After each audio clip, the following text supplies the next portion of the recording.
I have extremely strict personal boundaries, but my contract marriage husband has severe separation anxiety. 2 years into our marriage, we had a son, Leo. He completely inherited his father's personality, a total clinger. I always found them too draining and did everything I could to avoid them. Just as I was about to push them out of my bedroom door once again, a floating text, like live chat comments, suddenly flashed before my eyes. So this is how the evil female lead iced out the male lead and their son. She didn't even show up for the parent-teacher conference. Ethan and little Leo are going to be completely heartbroken this time. It's fine. The real female lead is about to show up soon. She'll warm Ethan up with her sunshine personality. Even little Leo, who always dogs the evil female lead's heels, will be drawn to her. When that happens, the rejected wife will be kicked out of the house with a frozen bank account and sent to a rundown cabin upstate, never to return. What? I would be kicked out upstate and never allowed back here? I tightened the sash of my silk robe. The next second, I threw the bedroom door wide open, rushed forward, and wrapped my arms tightly around my husband and son who were just about to leave. I pulled Leo into my arms and ruffled his soft hair. Mommy isn't going to the office that day. I'll go to your parent-teacher conference, okay? Leo looked at me in shock, his face lighting up with pure joy. He looked like he was about to bounce off the walls, but very quickly, something crossed his mind, and his little head drooped. Mommy, are you lying to me? Last time you said you'd come to my school field day, but only Daddy showed up in the end.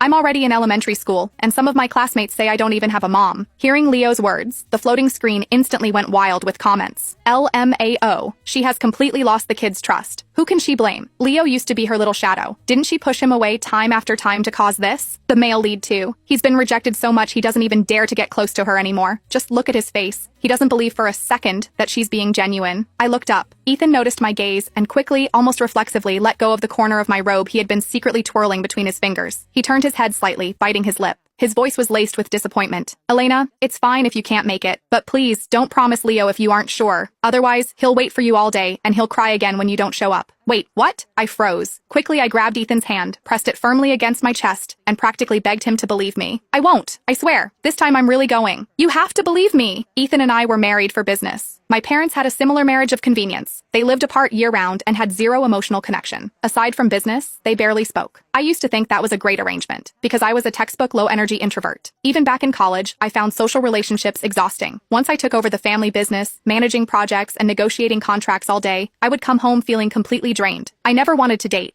I had hoped my partner would be a low-energy corporate drone with strong boundaries just like me, but I never expected Ethan to be a human golden retriever who could run 10 corporate mergers a day without breaking a sweat. Not only did he have boundless energy, but he also had severe separation anxiety and touch deprivation. He loved sticking to me. I don't want to sleep in a separate bed from you, Elle. Wherever you go, I go. I love you so much, Elle. Let's never be apart, okay? In our second year of marriage, we had Leo. We hadn't planned on having a baby so early, but it was an accidental pregnancy, and my doctor advised against an abortion due to my physical condition. Ethan was terrified of putting me through too much pain, so he promised he would take on all the parenting duties. But who knew our son would completely inherit Ethan's high-energy traits? Leo loved following me everywhere. He was way more attached to me than to his dad. Dealing with one clingy adult was exhausting enough. Now I had a mini clinger. It instantly triggered my avoidant attachment style. I started hiding from them. Ethan asked me out on dates. Too tired. Not going. Leo wanted me to go to his school events. Too tired. Not going. Family weekend trips. Too tired, not going. Lately, though, I had finally gotten the company's operations under control. I had promoted a few reliable assistants to take over the heavy lifting, so I wasn't nearly as exhausted anymore. And then I suddenly realized, why hadn't my two clingy boys been bothering me the past few days? I raised my eyes and saw the chat comments scrolling again. Has the cold wife finally realized she's been ignoring her husband and kid? Too late. The male lead is so used to being rejected that he just pleases himself now. He doesn't want to bother her. Ugh.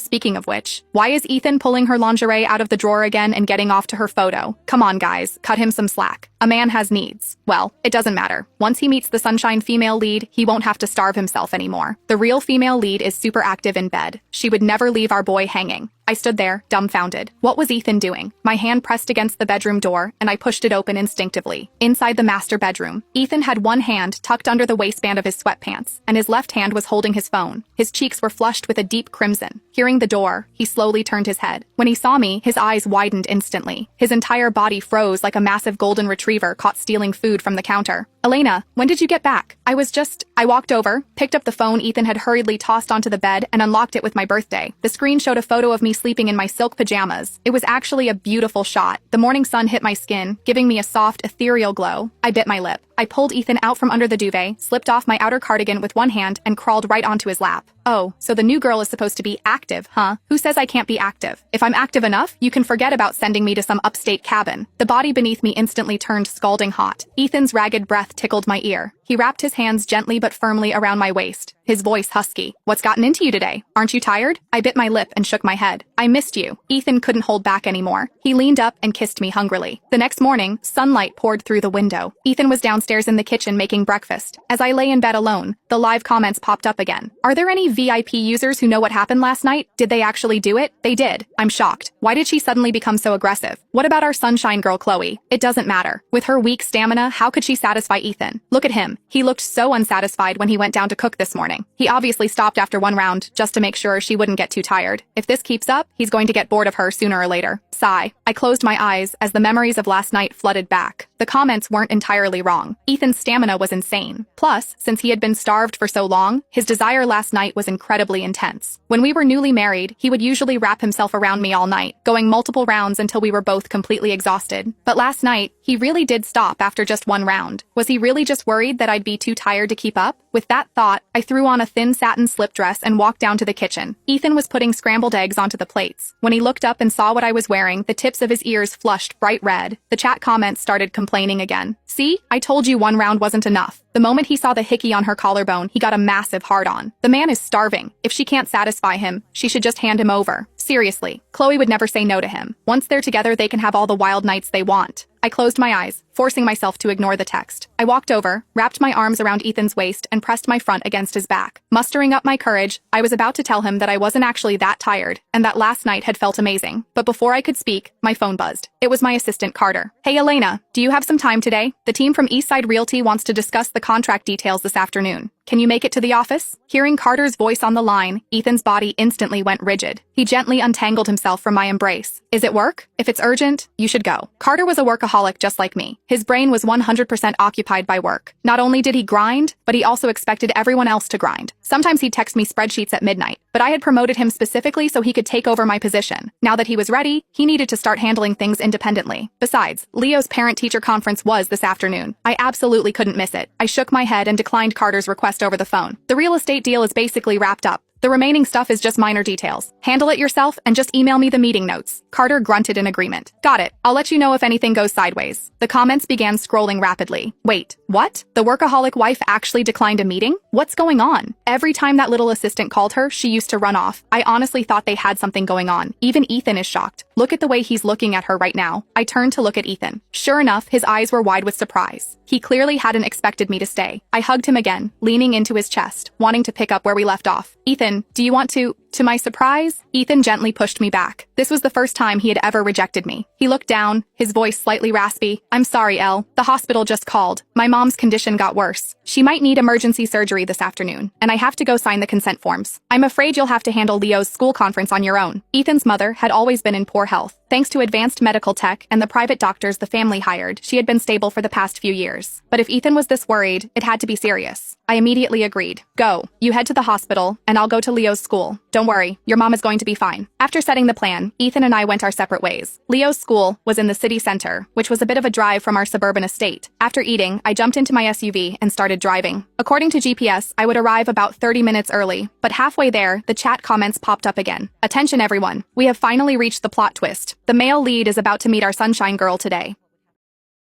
The floating comments flooded my vision so fast they were almost impossible to read.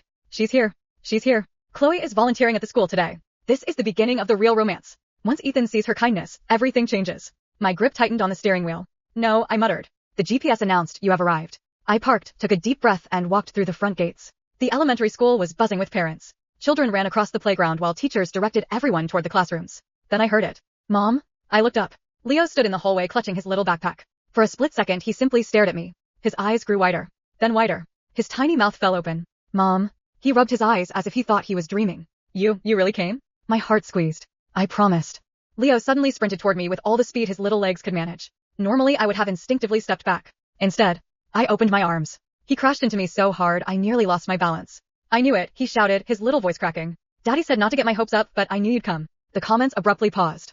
Wait. She hugged him without hesitation? That's new. I rested my chin lightly on his head. I'm sorry I made you wait so many times before. Leo's little shoulders trembled. It's okay, he whispered. You came today. Before I could answer, a cheerful female voice sounded behind us. Oh, you must be Leo's mother. I turned. A young woman wearing a volunteer badge smiled brightly while carrying a stack of craft supplies. She had warm eyes and an easy smile. The comments exploded. Chloe, our sunshine girl has entered the story. This is it. According to the comments, this woman was supposed to steal my husband. Chloe smiled politely. I'm Chloe. I help out at the school every Wednesday. I nodded. Elena. She laughed lightly. Leo talks about both his parents all the time. My eyebrows lifted. He does. Leo immediately hid behind me, his ears turning bright red. And Miss Chloe. She giggled. He always says his dad gives the best hugs. Leo groaned. Please don't tell them. And Chloe continued with another smile. He says his mom is the smartest person in the whole world. Leo buried his face against my side. I said don't tell. For a moment, I couldn't speak. He still bragged about me? After everything? The comments became strangely quiet. That's not in the original plot. Wasn't Leo supposed to be drifting toward Chloe by now? Why is he hiding behind Elena instead? The classroom door opened. Parents, please come in. The conference began. Leo's teacher smiled warmly. I'd like to start by saying Leo is one of the brightest students in class. Pride quietly bloomed in my chest. He finishes assignments early, the teacher continued, and he's always willing to help classmates. Then her expression softened. There's just one concern. She placed a drawing on the desk. It showed 3 stick figures. A father, a little boy, and, far away in the corner, a woman standing by herself. Leo often says, the teacher said gently, Mom is very busy. I shouldn't bother her. The room fell silent. My chest tightened. The teacher continued carefully. We've noticed he apologizes, even when he hasn't done anything wrong. I looked at Leo. He stared down at his shoes. I'm sorry, he whispered automatically. My heart sank. He wasn't apologizing to the teacher. He was apologizing to me. I knelt until we were eye level. Leo. He looked up nervously. You never have to apologize for wanting your mom. His eyes filled instantly. I don't. I shook my head. No. His lips quivered.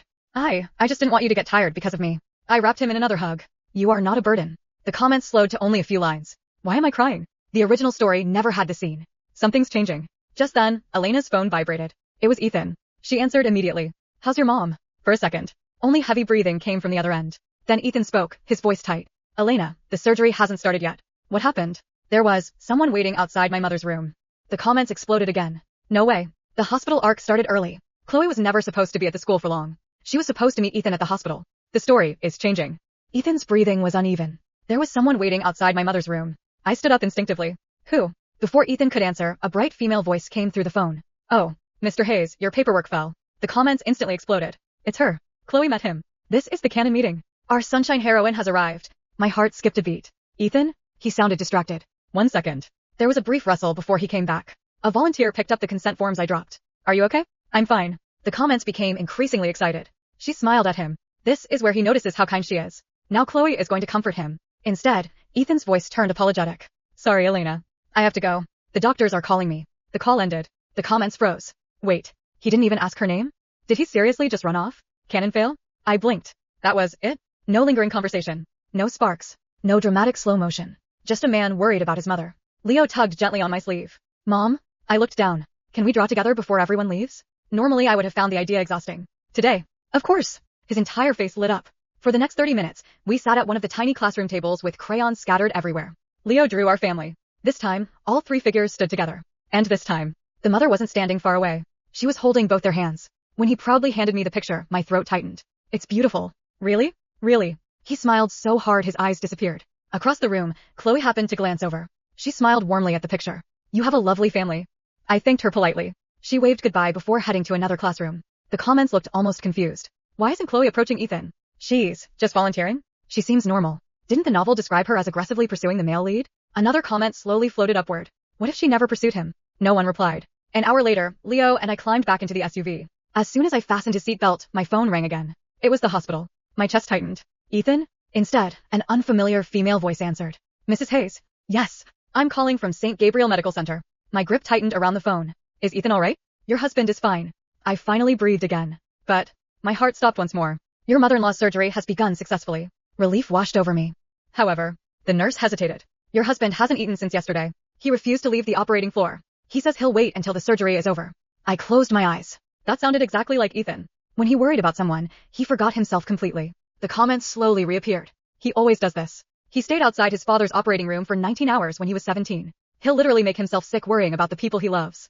I started the engine. Leo looked at me curiously. Mom, we're making one more stop. Where? I smiled softly. We're bringing Daddy lunch. Leo gasped. Can we bring Grandma flowers too? We can. His little fists shot into the air. Yay! The comments became oddly quiet. Then one message drifted across my vision. This never happened in the original story. Another followed. Original route deviation, 18%. Then another. Warning. Plot correction will begin soon. A chill ran down my spine. Before I could think about what that meant, another line appeared in brilliant red letters unlike any comment before. Priority event detected. Someone intends to make sure Ethan falls in love with Chloe. I stared at the crimson words floating in front of me. Priority event detected. Someone intends to make sure Ethan falls in love with Chloe. Unlike the other comments, these words didn't drift away. They pulsed. Once. Twice. Then they disappeared. Mom? Leah's small voice pulled me back. You look scared.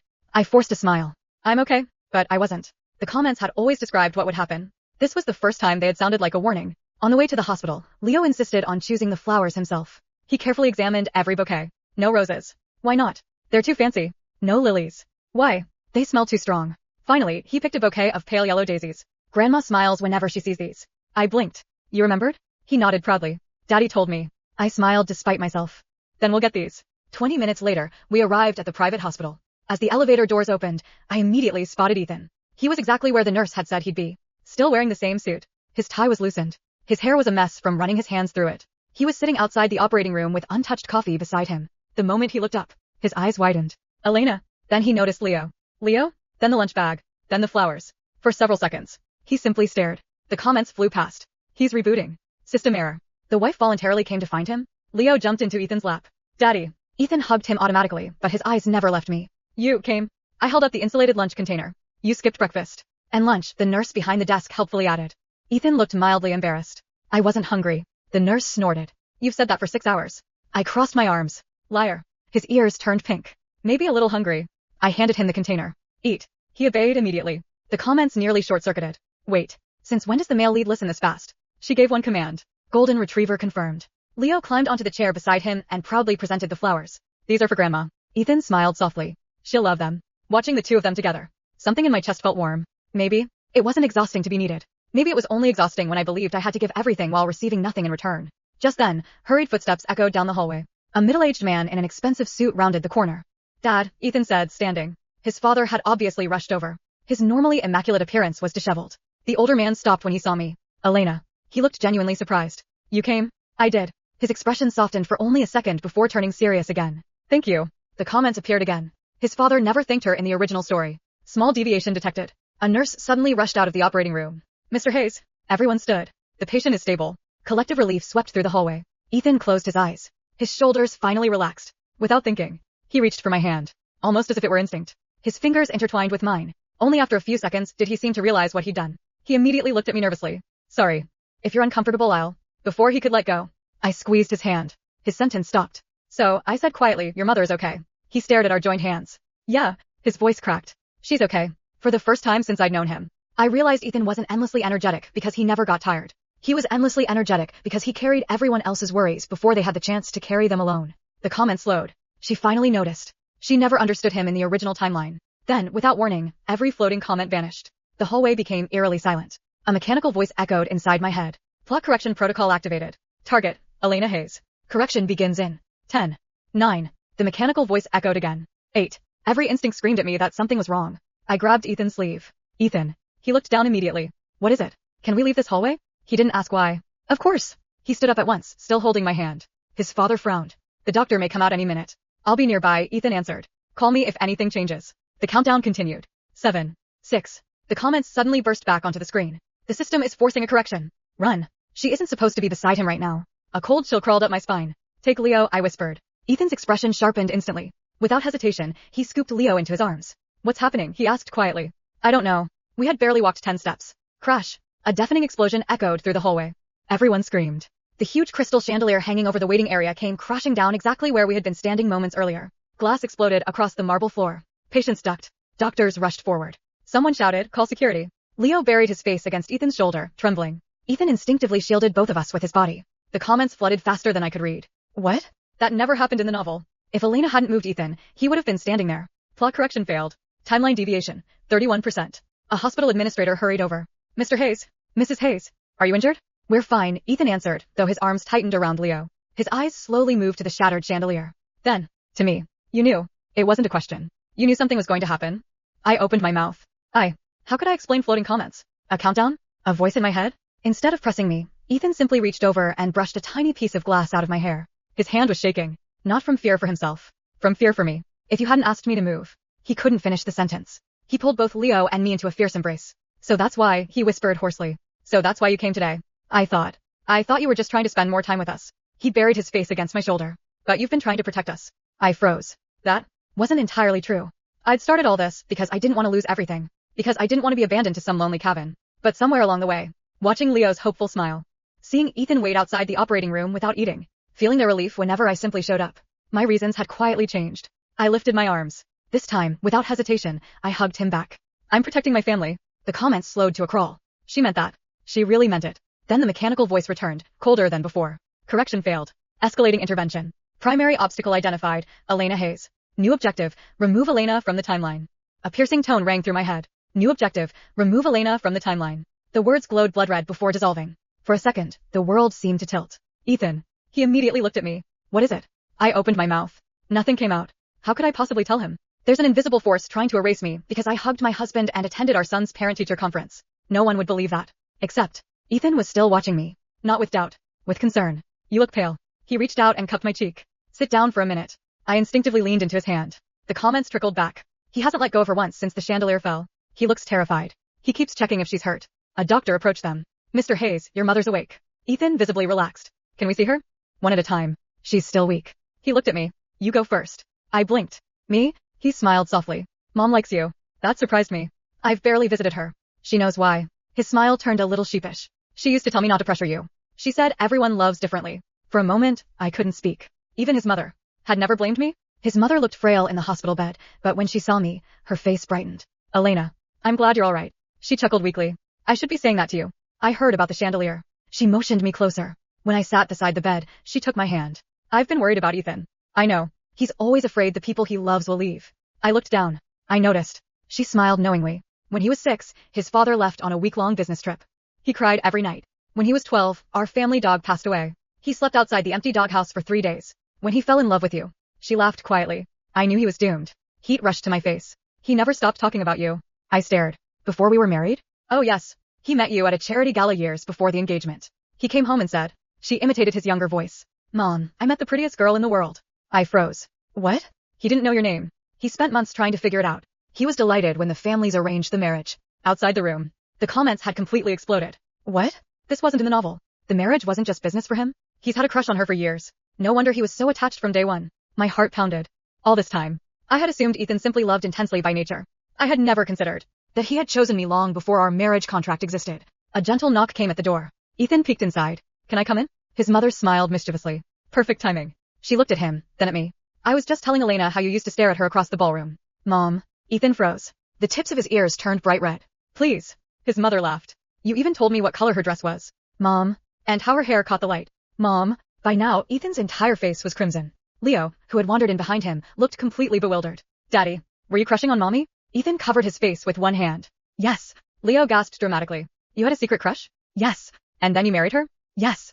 Leo threw both fists into the air. Daddy won. His triumphant shout echoed through the hospital room. Even Ethan's exhausted mother burst into laughter. For the first time in years, the room felt light, warm, like a family. Then, every monitor in the room flickered. The overhead lights dimmed. Only I could hear the mechanical voice. Emotional bond exceeds acceptable threshold. Final correction authorized. A new line appeared before my eyes. Target changed. My blood ran cold. It no longer said, remove Elena from the timeline. Instead, it read, if Elena cannot be removed, remove Ethan Hayes. The words burned into my vision. If Elena cannot be removed, remove Ethan Hayes. No. The whisper escaped before I realized I'd spoken. Ethan. I lunged toward him so suddenly that he barely had time to react. What? I shoved him backward. At that exact instant. Bang. A heavy ceiling-mounted 4-rail crashed down exactly where Ethan had been standing. It slammed into the floor with a deafening clang. The room fell silent. A nurse screamed. Doctors rushed in. Everyone stepped back. Check for injuries. Leo's little face turned white. Daddy. He burst into tears and ran straight into Ethan's arms. Ethan caught him automatically, but his eyes never left me. Not for a second. Twice. His voice was barely audible. You knew, twice. The chandelier. Now this. There was no way to dismiss it as coincidence anymore. The comments exploded. The system is losing it. It just tried to kill the male lead. This has completely gone off the rails. The original story never attacked anyone. Another comment floated by. The plot isn't correcting itself anymore. It's panicking. Hospital staff quickly escorted everyone into another room while engineers inspected the ceiling. Leo refused to let go of Ethan's shirt. His tiny hands were shaking. Daddy. I'm okay. You almost got hurt. I'm okay. But Ethan wasn't comforting only Leo. His eyes kept drifting back to me, as if he were making sure I hadn't disappeared. Finally, when we were alone for a moment, he quietly asked, Elena, how did you know? I looked down at my hands. If I tell you, you'll think I've gone insane. He answered without hesitation. I won't. I looked up. He meant it. Not a trace of doubt. Not even curiosity. Just complete trust. I've been seeing. I took a shaky breath. Messages. They float in front of my eyes. They describe things before they happen. They say we're characters in a story. They say someone named Chloe is supposed to replace me. They say you and Leo were supposed to stop loving me. They said I'd lose everything. My voice trembled. And just now, they said they would remove you. Silence. Several long seconds passed. Then Ethan reached out. He gently tucked a loose strand of hair behind my ear. I believe you. I blinked. That's it. He smiled sadly. Elena, you've never lied to me. If you're frightened enough to tell me something this unbelievable, then whatever you're experiencing is real to you. I don't need to understand it first. I just need to stay beside you. My throat tightened. This man, who had every reason to question me, simply chose to believe me. The comment slowed. I'm crying again. He's not believing the phenomenon. He's believing her. A hesitant knock came at the door. Excuse me. It was Chloe. She looked embarrassed. I'm sorry to interrupt. She held out a wallet. Mr. Hayes, I think this is yours. Ethan accepted it politely. Oh, I didn't realize I'd dropped it. No problem. She smiled. I hope your mother recovers quickly. Thank you. She waved once and started to leave. Then she paused. She looked at both of us. Can I say something? We nodded. She laughed awkwardly. When I first saw you together today, I thought you looked like a couple going through a rough patch. But, she smiled warmly. The way you look at each other now, you make me a little jealous. She grinned. In a good way. I hope I find someone who loves me like that someday. With that, she left. The room became very quiet. The comments froze. Then, one after another. Wait. Chloe never liked Ethan. She never flirted with him. She never tried to steal him. Were we wrong this whole time? Then who wrote the original story? A final comment appeared. Maybe the villain was never Chloe. Before anyone could process that thought, every floating comment disappeared at once. In their place, a single black screen filled my vision. White letters slowly typed themselves across it. Observer detected. Unauthorized awareness confirmed. Connecting to. Author. The words appeared one by one. Connecting to. Author. A loading circle spun in the center of my vision. Then, everything else disappeared. The hospital. The voices. Even Ethan's hand in mine. All of it faded into a white void. Only the black screen remained. A cursor blinked. Then a message appeared. Author. Well, this is awkward. I stared. Another line was typed. Author. You're not supposed to be able to see me. What? Author. And you're definitely not supposed to be changing the plot. My heartbeat echoed in the empty space. Did you write our lives? The cursor blinked for a long moment. Author. Yes. Author. But not because I wanted to hurt you. I clenched my fists. You called me the evil female lead. You separated me from my husband. You made my son think I didn't love him. You planned to throw me away. Another pause. Then. Author. No. I frowned. What do you mean no? Words poured across the screen faster than before. Author. I wrote a woman who was emotionally exhausted. Author. A woman who grew up believing distance was normal. Author. A woman who wasn't cruel. Author. Just overwhelmed. I couldn't breathe. Author. Readers hated her. Author. They said she was cold. Author. They wanted Ethan to leave her. Author. They demanded a sweeter heroine. My stomach dropped. No. Author. Every revision pushed you further away from your family. Author. Every popular comment became another chapter. Author. Every complaint changed your fate. The floating comments. They weren't just spectators. They had edited the story. I whispered. So they. The answer appeared immediately. Author. They voted. Author. They wanted Chloe. Author. They wanted your marriage to fail. Author. They wanted your son to stop loving you. Author. Eventually, they wanted you written out completely. My legs gave out beneath me. So all of this was because people thought I'd make a less satisfying wife? Author. Yes. Tears burned behind my eyes. What about Chloe? The cursor blinked. Author. Chloe was never written to steal Ethan. Author. She was written to be kind. Author. The readers decided kindness meant she deserved your husband. Scenes flashed through my mind. Chloe at the school. Chloe returning Ethan's wallet. Chloe wishing us happiness. She had never crossed a line. Not once. The comments. Had. The author typed again. Author. Ethan was never meant to stop loving you. Author. He never could. Author. Every draft ended with him refusing to sign divorce papers. Author. Readers complained he wasn't moving on fast enough. A lump formed in my throat. And Leo. The reply came almost instantly. Author. Leo adored you in every version. Author. Even after years of neglect. Author. I was forced to rewrite him crying less for you because readers called him annoying. My vision blurred. The little boy who still bragged that his mother was the smartest person in the world. The little boy who apologized for wanting a hug. He had loved me through every version. Another message appeared. Author. Elena. Author. You changed because you were given the chance to know the truth. Author. That's real character growth. Author. No reader voted for it. Author. You chose it yourself. For the first time since the messages had appeared. I smiled. A small one. Then the screen suddenly shook violently. Cracks spread across the white void. A blaring alarm drowned out everything. Warning. Narrative integrity compromised. Reader control. 12%. Emergency override initiated. The author's words began glitching. Author. No. Author. It found. Author. Elena. Listen carefully. The real enemy isn't the readers. It's the system that. The message cut off. The entire white space shattered like glass. I gasped as the hospital room snapped back into focus. Ethan was kneeling in front of me, both hands on my shoulders. Elena, you were staring into space. You wouldn't answer me. His voice was shaking. I thought I'd lost you. Before I could respond, every light in the hospital went out. Darkness swallowed the room. Then, in the blackness, countless pairs of glowing white eyes slowly opened. Not human eyes. Watching. Waiting. And the same mechanical voice echoed through the entire hospital. Author access revoked. Beginning direct intervention. The glowing eyes multiplied. 1 pair. 10. 100. They hung in the darkness like stars that had learned how to stare back. Leo whimpered and buried his face in Ethan's chest. Daddy. Ethan wrapped one arm around Leo while reaching blindly for me with the other. His fingers found mine immediately. He squeezed once. I'm here. Even now. His first instinct was to make sure we were together. The mechanical voice reverberated through the hospital. Unauthorized emotional deviation exceeds tolerance. Family Unit Haze designated anomaly. Correction impossible. Erasure authorized. The comments returned, but they looked different. Instead of neat lines, they flickered frantically. This isn't the novel anymore. What are those things? I can't exit the chapter. My screen is frozen. I froze. The readers. They were panicking too. One comment suddenly stood out. Wait. I don't think we're reading anymore. I think it's looking back at us. A chill shot down my spine. The white eyes all shifted at once. Not toward me. Toward the floating comments. The mechanical voice spoke again. External observers detected. Excessive interference confirmed. Commencing disconnection. One by one, the comments began disappearing. Not fading. Screaming. Wait. I didn't want them to die. I only wanted a happy ending. Please. Then. Silence. Every comment vanished. The glowing eyes slowly closed. The emergency lights flickered back on. Doctors looked around in confusion. What just happened? Was it a power outage? My monitors rebooted. No one seemed to remember the eyes. Only the 4 of us stood frozen. Me, Ethan, Leo, and Ethan's father. He was staring at us with a pale face. You saw them too. It wasn't a question. I nodded slowly. You. He swallowed. When I was 23, the room went completely still. I saw words floating in front of me for one day. They disappeared after your mother, and I decided to marry.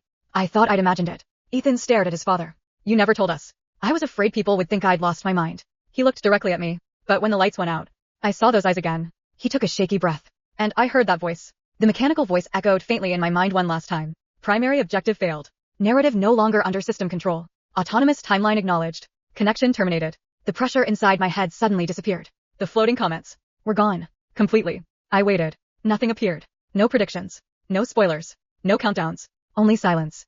I slowly turned toward Ethan. He was already looking at me. So, he said quietly, does this mean no more messages?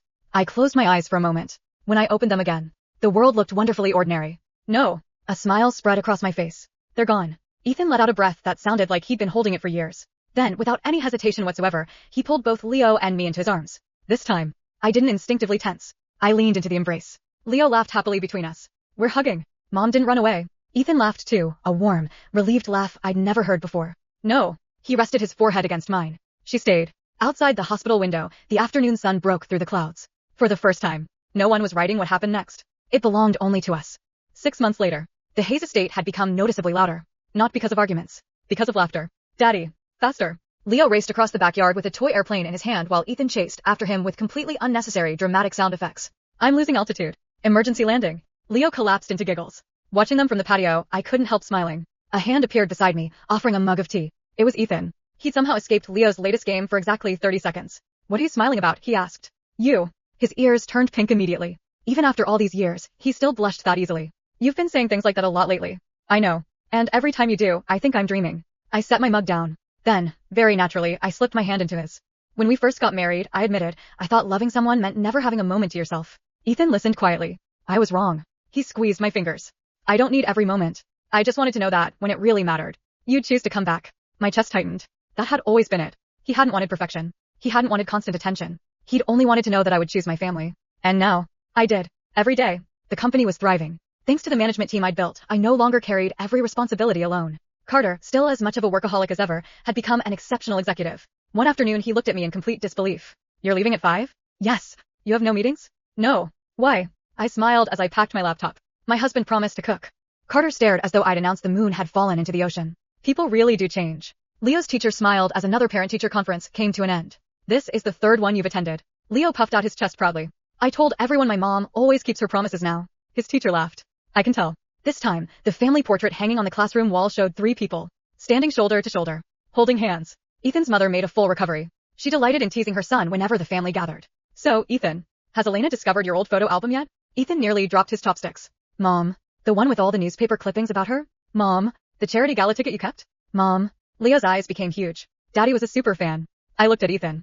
You really kept all that? He covered his face with one hand. I was 16. I laughed so hard I nearly cried. Then I leaned over and kissed his cheek. I'm glad you did. As for Chloe, she became a close family friend. She eventually met a kind pediatric surgeon while volunteering at the hospital. At her wedding, she laughed as she hugged me. I still can't believe people once thought I'd steal your husband. I smiled. They clearly never met Ethan. Across the reception hall, Ethan looked up from helping Leo stack desserts. The moment our eyes met, he smiled. Not politely. Not out of habit. The kind of smile that belonged to only one person. Then he immediately walked over. Missed you, he said, even though we'd been apart for less than 5 minutes. I laughed. There he is. My clingy husband. He grinned without the slightest embarrassment. Always. Years later, Leo was packing for college. He looked around the house and laughed. You know, my friends always thought Dad was the clingiest one. He zipped up his suitcase. But honestly, he smiled at us. Mom became just as bad. I pretended to look offended. I did not. Ethan raised an eyebrow. Really? You were the one who called me 3 times during a 2-day business trip. That was different. You also flew home early. The meeting ended. It ended because you delegated it. Leo burst out laughing. You two are hopeless. He walked over and hugged us both. Thank you for giving me the family I always wished for. Tears stung my eyes. I hugged him tightly. This time, I never worried that showing affection would drain me. Love had never been what exhausted me. Carrying everything alone had. Learning to lean on the people who loved me had given me more energy than it ever took away. As the 3 of us stood together, Ethan quietly reached for my hand, just as he always did. I intertwined our fingers. There were no floating comments. No author. No system. No one waiting to rewrite our lives. Only the future we would choose together. And for the first time in my life, I found myself looking forward to every chapter that hadn't been written yet.